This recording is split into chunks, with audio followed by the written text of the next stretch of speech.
اور کاروباری حوالے سے اہم خبر شامل کریں۔ پاکستان سٹاک مارکیٹ میں مندی کے بادل منڈانے لگے۔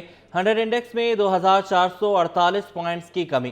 100 انڈیکس 1,13,720 کی سطح پر آ گیا ہے۔ آپ کو بتاتے چلیں کہ کئی ہفتوں میں عروج کے بعد اب مندی کا رجحان ہم دیکھ رہے ہیں۔ پاکستان سٹاک ایکسچینج میں مندی کے بادل منڈلانے لگے ہیں۔ 100 انڈیکس میں 2448 پوائنٹس کی کمی ہو گئی ہے۔ بات کریں گے بسیم افتخار سے۔ بسیم، بتائیے گا کیا وجوہات بتائی جا رہی ہیں؟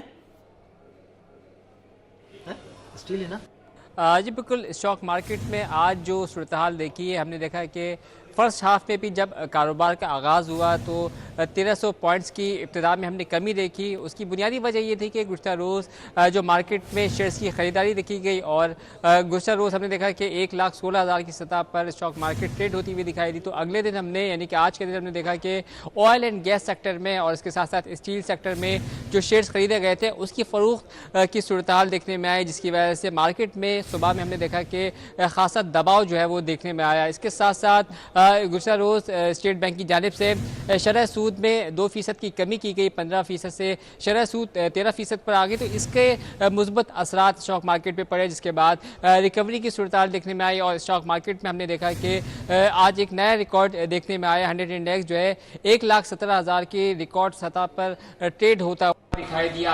اسٹاک مارکیٹ میں ملا جلا رہا، لیکن اسٹاک مارکیٹ میں اب سے کچھ دیر قبل ہم نے دیکھا کہ ایک بار پھر جو شیئرز کی سیلنگ کا عمل دیکھنے میں آیا، جس کے بعد مارکیٹ میں 2400 سے زائد پوائنٹس کی کمی دیکھنے میں آئی، جس کی وجہ سے 100 انڈیکس 1,14,000 کی سطح برقرار نہیں رہ سکا اور 1,13,000 کی سطح پر ٹریڈ ہوتا ہوا دکھائی دیا۔ ہم دیکھ رہے ہیں کہ آج 2400 سے زائد پوائنٹس کی کمی ہو گئی ہے اور اب انڈیکس اپنے کاروبار جو ہے اپنے اختتام کی جانب ہی گامزن ہے۔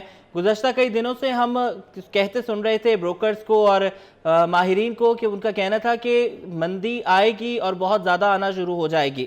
تو کیا ہم سمجھ سکتے ہیں کہ وہ وقت آ چکا ہے؟ نہیں، یہ صورتحال تو نہیں ہے، کیونکہ ہم نے بارہا جو مختلف اسٹاک مارکیٹ کے ٹریڈرز ہیں اور اس کے ساتھ ساتھ جو ذرائع ہیں ان سے ہماری بات ہوتی رہی ہے۔ ان کا یہ بتانا تھا کہ جو اسٹاک مارکیٹ میں اگر 100 انڈیکس نیگیٹو کا ہنسا جو ہے وہ شو کر رہا ہوتا ہے تو اس کا مطلب یہ ہے کہ ایک یہ ہیلدی سائن ہے، یعنی کہ جو شیئرز خریدے گئے ہیں وہ یقیناً بیچے بھی جائیں گے۔ تو یہی صورتحال ہے کہ مارکیٹ میں سے کچھ لمحات قبل جو ہے 200 زائد پوائنٹس کی کمی دیکھی گئی، لیکن اس کے بعد فوراً ہی ہم نے دیکھا کہ اسٹاک مارکیٹ میں ریکوری کی عمل بھی دیکھنے میں آئے کہ جہاں ایک جانب شیئرز فروخت کیے گئے تو وہیں دوسری جانب کچھ سیکٹر ایسے تھے جہاں پہ شیئرز کی بڑے پیمانے پہ تیزی جو ہے وہ دیکھنے میں آئی، یعنی کہ خریداری میں تیزی دیکھنے میں آئی، جس کی وجہ سے مارکیٹ فوراً ریکور ہوئی اور مارکیٹ ایک بار پھر 1,13,000 سے بڑھ کر 1,14,000 اور پھر 1,15,000 کی سطح پر پہنچی۔ تو آج مجموعی طور پر مارکیٹ میں ملا جلا رجحان رہا۔ مارکیٹ نے دیکھا تو کہیں مارکیٹ میں پازیٹیو امپیکٹ بھی دیکھنے میں آیا۔ ملا جلا رجحان آج مجموعی طور پر مارکیٹ میں۔ جی ٹھیک ہے، بہت شکریہ آپ نے ہمیں اپڈیٹ کیا۔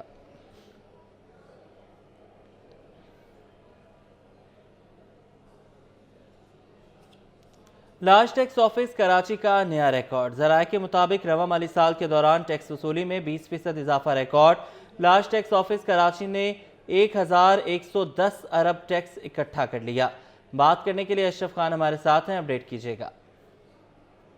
ایف ڈی آر کہلاتا ہے، لارج ٹیکس آفس نے ایک اور ریکارڈ بنا دیا ہے۔ گزشتہ مالی سال 5 ماہ کے مقابلے رواں مالی سال 5 ماہ میں ٹیکس وصولی میں 20% کا بڑا اضافہ ریکارڈ کیا گیا ہے۔ ذرائع نے کہا ہے کہ رواں مالی سال 5 ماہ میں لارج ٹیکس آفس کراچی نے 1,110 ارب روپے ٹیکس اکٹھا کر لیا ہے، جو کہ گزشتہ مالی سال کے اسی 5 ماہ کی مدت میں 924 ارب روپے اکٹھا کیا گیا تھا tax. Large tax office Karachi نے مجموعی طور پر 5 ماہ میں 1,160 ارب روپے ٹیکس اکٹھا کیا ہے، جس میں 5 ماہ میں لارج ٹیکس آفس کراچی نے 47 ارب روپے کے ریفنڈ بھی جاری کیے ہیں۔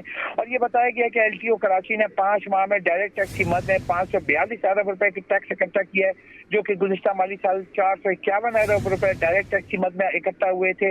اور ایل ٹی او کراچی نے جو ہے ڈائریکٹ ٹیکس آفس وصولی میں 20% کا بڑا اضافہ ہوا ہے۔ ان ڈائریکٹ اور سیل ٹیکس کی مد میں لارج ٹیکس آفس کراچی کی وصولی میں 18% کا بڑا اضافہ ہوا ہے۔ جی ٹھیک ہے، بہت شکریہ آپ نے ہمیں اپڈیٹ کیا۔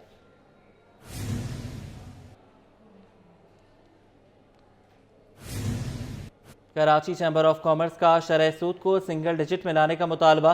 सीनियर नायब सदर ज़ियाउल आरफीन का कहना है कि इंडिया और वियतनाम में शरह सूद सिंगल डिजिट में है। पाकिस्तान में ट्रेड को बढ़ाने के लिए अच्छा मौका था। बात करेंगे काविश मेमन से, बताइएगा।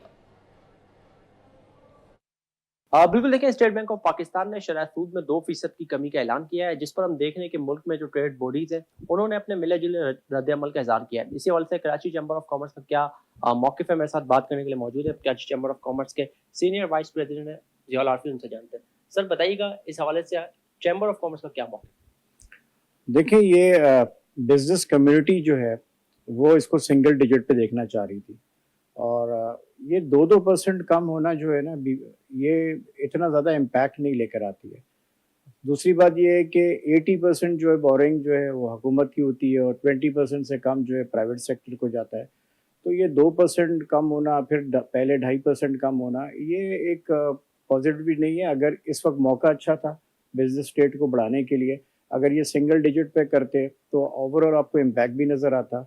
और मैं तो यही गुजारिश करूँगा उसको रिविज़िट करें, क्योंकि देखें सारे कारोबारी हल्के की यही डिमांड है, सिंगल डिजिट। अगर आप कंपेयर करें इंडिया से, वियतनाम से, बांग्लादेश में वहाँ पे 4.5%, 6%, और बांग्लादेश जैसे मुल्क में 10% है। इस वक्त इन्फ्लेशन रेट पाकिस्तान का 4.9% आया। एक वक्त था जब इन्फ्लेशन रेट बहुत हायर था, पाकिस्तान के अंदर 7.5% इंटरेस्ट रेट था। अब ये हुकूमत को अपनी बेनिफिट है कि उनके 1500 अरब रुपए का सूद की कर्जों में कमी होगी, मगर एक प्राइवेट बिजनेसमैन, एक कारोबारी इंडस्ट्रियलिस्ट को क्या फ़ायदा होगा? ये आपको रिविजिट करना चाहिए हुकूमत को, और इसको सिंगल डिजिट में लाएंगे तो उसका इम्पैक्ट नज़र आएगा। ठीक है, बिल्कुल ज़ियाउल आरफीन मेरे साथ मौजूद थे। उनका कहना था कि मईशत को डगर पर लाने के लिए हुकूमत को शरह सूद को सिंगल डिजिट पर लाने के लिए इक़दाम करने होंगे। कराची बैरिस्टर मुर्तज़ा वहाब का शराफी कोर्ट गार्बेज ट्रांसमिशन सेंटर का दौरा। मेयर कराची ने डिप्टी मेयर सलमान अब्दुल्ला मुराद के हमरा GTS पर जारी काम का जायजा लिया है। शराफी कोर्ट गार्बेज ट्रांसफर स्टेशन का दौरा किया है। मेयर कराची ने शहर से जमा होने वाले कचरे की मदद से तैयार होने वाली नामियाती खाद के काम का मुआयना भी किया। बात करेंगे शुएब मुख्तार से, बताइएगा। जी बिल्कुल, मेयर कराची बैरिस्टर मुर्तज़ा वहाब ने शराफी गोड गार्बेज ट्रांसफर स्टेशन का दौरा किया है। मेयर कराची ने डिप्टी मेयर कराची सलमान अब्दुल्ला मुराद के हमरा GTS पर जारी काम का जो है वो जायजा लिया है। बैरिस्टर मुर्तज़ा वहाब ने शहर से जमा होने वाले कचरे की मदद से तैयार होने वाली नामियाती खाद के काम का भी मुआयना किया है। GTS पर मौजूद अमले की जानिब से मेयर कराची को तफसीली ब्रीफिंग भी दी गई है। GTS पर कचरे की मदद से प्लास्टिक भी तैयार की जा रही है, जबकि प्लास्टिक की तैयारी के सिलसिले में खुसूसी प्लांट भी जो है गार्बेज ट्रांसफर स्टेशन शराफी गोट में लगाया गया है। कचरे की रिसाइकलिंग के बाद बनने वाली प्लास्टिक से जो है पेवर ब्लॉक भी बनाए जाएंगे। तमाम तर मामले पर मेयर कराची बैरिस्टर मुर्तज़ा वहाब का कहना है कि पीपल्स पार्टी पर अवाम ने बल्दियाती इंतखाबात में और ज़मीनी इंतखाबात में एतमाद का इजहार किया है। कराची के शहरियों को सहूलियात की फराहमी के लिए हर मुमकिन इक़दामात उठाएंगे। बिलावल भुट्टो की क़यादत में तरक्की का मिशन जो है वो जारी व तारी रहेगा। जी ठीक है, बहुत शुक्रिया, आपने हमें अपडेट किया। सिंध हाई कोर्ट में 10 साल से लापता शहरियों समेत दीगर की बाजियाबी से मुतालिक दरख्वास्तों पर समाअत। सिर्फ बयान की बुनियाद पर जबरी गुमशुदगी करार दे दिया जाता है। कोई पॉलिसी या मैकेनिज्म होना चाहिए। बताया जाए अदालती हुक्म पर क्या पेशरफ्त हुई। अदालत का सरकारी वकील से इस्तफसार। मजीद बात करेंगे मुमताज जमाली से, अपडेट कीजिएगा। देखें जी, आज सिंध हाई कोर्ट कराची में 10 साल से लापता शहरियों समेत दीगर शहरों की बाज़ाबी से मुतल्लिक दरख्वास्तों पर समाअत हुई है। दौरान समाअत दरख्वास्त गुजार के वकील भी अदालत में पेश हुए। दरख्वास्त गुजार ने मौक़िफ़ अख्तियार किया कि ताहा समेत दीगर ताहा और उनका भाई जो है वो गुज़िश्ता 10 सालों से लापता हैं। थाना एयरपोर्ट की हदूद में वो लापता हुए थे 2014 में, लेकिन ताहाल वो बाज़ियाब नहीं हो सके। दोनों शहरी कहाँ हैं, किस साल में, कोई सुराग नहीं लगाया जा सका। लिहाजा अदालत ने इस्तफसार किया कि गुज़िश्ता समाअत पर जबरी गुमशुदगी के तयन से मुतल्लिक पॉलिसी बनाने का हुक्म दिया था, उस पर क्या अमल दरामद हुआ है। ऐसे बगैर किसी पॉलिसी के सिर्फ बयान की बुनियाद पर किसी को जबरी गुमशुदगी करार दिया जाता है। सरकारी वकील ने कहा कि पॉलिसी बनाने से मुतल्लिक मीटिंग की है और इसलिए मजीद मोहलत दी जाए, जिस पर अदालत ने 4 हफ्तों की सरकारी वकील को मोहलत दे दी है और आइंदा समाअत पर जबरी गुमशुदगी से मुतल्लिक पॉलिसी बनाने और लापता अफराद की बाज़ाबी से मुतल्लिक पेशरफ्त रिपोर्ट तलब कर ली है।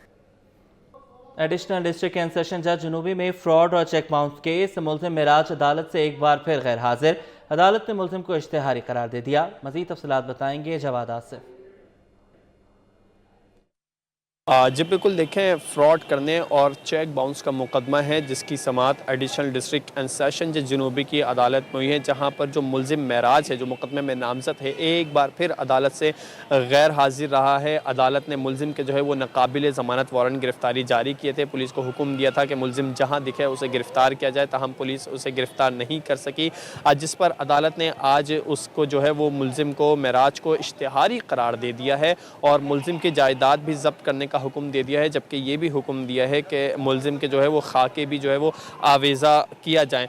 मुल्जिम ने अदालत से ज़मानत हासिल की थी, ताहम उसके बाद मुल्जिम कई पेशियों से जो है वो अदालत से गैर हाजिर है, जिस पर अदालत ने मुल्जिम को मफरूर करार दिया है। मुल्जिम के ख़िलाफ़ जो है वो थाना फ़िरोज़ाबाद में मुकदमा दर्ज है और अदालत ने मुल्जिम के ज़मानती को भी जो है वो नोटिस जारी कर दिए हैं।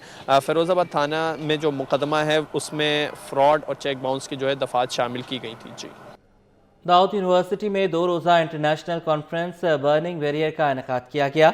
Vice chancellor Dawood university of engineering and technology doctor Samreen Hussain कहती हैं कि साल 2025 में यूनिवर्सिटी दीगर यूनिवर्सिटीज़ में नुमाया कारकर्दगी दिखाएगी। मज़ीद जान लेते हैं सैयद ज़ुबैर राशिद से, बताइएगा। देखिए, इस वक्त मैं मौजूद हूँ Dawood university of engineering and Technology में और आज यहाँ पर बड़ी ज़बरदस्ती दूसरी इंटरनेशनल कॉन्फ्रेंस बराए बर्निंग बैरियर्स के हवाले से आज मुनक्किद की गई। Vice chancellor doctor Samreen Hussain तमग़ इम्तियाज़ इस वक्त हमारे साथ मौजूद हैं, इनसे आपकी बात कराते हैं। खासी तब्दीलियाँ देखने को नज़र आती हैं। साल 2024 अपने अख्ताम पज़ीर होने को है, 2025 की आमद है, नए साल की भी आमद है। क्या कहना चाहेंगी? 2024 में बहुत तब्दीलियां देखी, 2025 में Dawood university of engineering and technology अपने आप को कहाँ समझता है? Thank you so much for covering us for this second international conference on blurring the barriers. Dawood university अल्हम्दुलिल्लाह हम एक विजन के तहत चल रहे हैं और उस विजन के अंदर हमारे 3 pronged अप्रोच है, जो कि एक प्राइमरी अप्रोच है कि जिसमें एकेडमिक्स तो आप छोड़ ही नहीं सकते, मतलब this is our bread and butter. तो वो क्वालिटी इंप्रूवमेंट ज़ाहिर है हम उसकी तरफ टाइम टू टाइम तो नहीं, हमें हर वक्त देखना होता है, but there are certain things that we take on like on priority list number 2, number 3। तो हमारा जो पहला साल गुजरा था वो था financial stability and academic quality, and then uske baad next year what we took on, you have seen the infrastructure coming up, the expansion as in space, not as in number of programs, and then the better enrollments. It was actually endorsing my point कि हम quality education पे काम कर रहे हैं। और इसी के साथ जो third prong है मेरा, which is like digitization of this whole work system, कि हम सारा कुछ ऑन क्लिक करना शुरू हो जाएं, वो भी अल्हम्दुलिल्लाह we have crossed 80% of the ground. तो 25 में हम ये देख रहे हैं इंशाल्लाह कि यहाँ जो कुछ और कम रह गया है, like we are looking for some hostel facility for our students, and then we are trying to have a better classroom infrastructure, more smart classrooms, although we have many, but more to add to this, because there is never enough when you are talking about the university. And then फिर उसके बाद then we move on to the research quality and the development of the research ideas, because that is something I think Dawood अभी थोड़ा सा उसके लिए अभी nascent है। अभी हमें अंडर ग्रेड को अपलिफ्ट करना है, उसके साथ साथ पोस्ट ग्रेजुएट प्रोग्राम को अपलिफ्ट करेंगे, तब कहीं जाके वो एक इकोसिस्टम बनेगा जो रिसर्च एंड डेवलपमेंट हम एक्सपेक्ट कर रहे हैं कि हमारे पास से निकले और कमर्शलाइजेशन की तरफ जाए। तो that would be my last. Commercialisation की तरफ जाए, जदीद दौर के जदीद तकाज़ों को पूरा करने के लिए Dawood university of engineering and technology जो है ऐसे इकदाम जो है वो मजीद उठाता रहेगा। और डॉक्टर समरीन ने जैसे कि कहा कि स्मार्ट क्लासेस का इजरा जो है मजीद भी जो है यहाँ पर किया जाएगा और साल 2025 में दाऊद यूनिवर्सिटी की रैंकिंग के हवाले से भी मुस्बत तब्दीलियाँ जो है वो देखने को नजर आएंगी। Vice chancellor Dawood university of engineering technology Samreen Hussain साहब इस वक्त हमारे साथ मौजूद थी, हमसे खुसूसी गुफ्तगू कर रही थी। जी।